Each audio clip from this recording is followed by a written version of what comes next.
এই পর্নোগ্রাফি থেকে ডিরেক্টলি জানা, চোখের জানা। পর্নোগ্রাফি ইন্ডাস্ট্রি এটা মাল্টি ট্রিলিয়ন ডলার ইন্ডাস্ট্রি।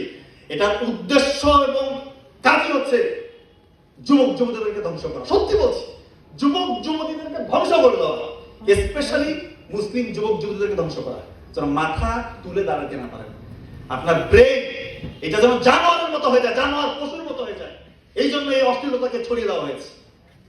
এখন আপনারা বলতেছেন এগুলা আমি আমার ভোকাল কর থেকে জোরে জোরে বলতেছি, এগুলা গায়ের জোরে বলতেছে নাকি?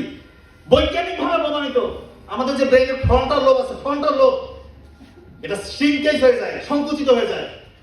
তার প্যাটার্ন দেখছে ব্রেইনের প্যাটার্ন জানোয়ারের প্যাটার্নের মতো হয়ে যায়, জন্তু জানোয়ারের প্যাটার্ন ব্রেইনের। আর যারা অশ্লীল কাজে নিমজ্জিত, দীর্ঘদিন ধরে পর্নোগ্রাফিতে আসক্ত, রাতের বেলা গোপন গুণা করতেছে, একাকী নির্জনে সে নিজেকে কন্ট্রোল করতে পারে না, পর্নোগ্রাফি দেখে মাস্টারবেশন করে, তার ব্রেইনের প্যাটার্ন জানোয়ারের মতো। আপনার এটাকে মানবেন কি না বলবেন এটা আপনার ব্যাপার, আপনি যেটা করেন। আপনার যদি ভালো লাগে আপনি করেন। আপনি যদি পশু হয়ে যেতে চান, জানোয়ার হয়ে, অমানুষ হয়ে মৃত্যুবরণ করতে চান, আপনি পর্নোগ্রাফিতে আসক্ত থাকেন, আমার কোনো যায় আসে না। আমি বলার কথাই বলে দিয়েছি, এটা হবেই হবে। এটা যে হয় এটা আমার হাজারো প্রমাণ আছে। একটা ঘটনা শেয়ার করি। আমার অনলাইনের এক পেশেন্ট ফোন দিয়ে কান্নাকাটি করতেছে। চেহারার অবস্থা খুব চেহারা মানুষের কালো হইতে পারে, সাদা হইতে পারে, ডাজেন্ট ম্যাটার, কিন্তু চেহারাটা একটা নূরের ভাব থাকবে। চেহারাটা দেখেই মনে হচ্ছে কেমন একটা এটা বললাম যাই হোক, চেহারা নুন নেই, এক কথা শেষ। সে বলতেছে, স্যার আপনি যে কথা বলতেছেন মনে হচ্ছে আমাকে সামনে রেখে, আমাকে দাঁড় করে রেখে কথা বলতেছেন। কেমন কি হয়েছে? স্যার আমার বাসায় যে বোন আছে, আমার নিজের মায়ের পেটের বোন, আমি তাদের দিকে এখন খারাপ দৃষ্টিতে তাকাই। এটা কি আমি বানায় বলার কথাটা? কোন পর্যায়ের ব্রেইন হইতে পারে তার হিতাহিত জ্ঞান তার নাই।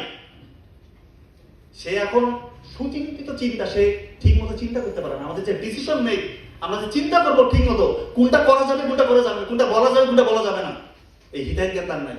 সে এখন পশু হয়ে গেছে। বলতেছেন আমাকে বাঁচান স্যার। যখন আমি আমার বোনকে দেখে বাথরুমে গিয়ে মাস্টারবেশন করার পরে, তখন আমার মনে হয় আমি কি করলাম। সেটা আমার নিজের বোন আর ভাইয়ের মতো আমাকে আদর করে। চিন্তা করে কোন পর্যায়ে যেতে পারে। নর পশুরা এই জিনিসটা আবিষ্কার করেছে, নর পশু, এই পর্নোগ্রাফি ইন্ডাস্ট্রি। আর আপনারা ওদেরকে ফলো করেন না। আর পর্নোগ্রাফিতে কেউ একবার আসক্ত হয় না। প্রথমে নাটক, একটু গান শুনি, অন্তরটা নাকি তার শান্তি পায়। আর তোকে এইখান থেকে নিয়ে যাবে নাটকের মধ্যে একটা 1 ঘন্টা 2 ঘন্টা নাটকের পুরোটা অশ্লীল কিছু দেখে না।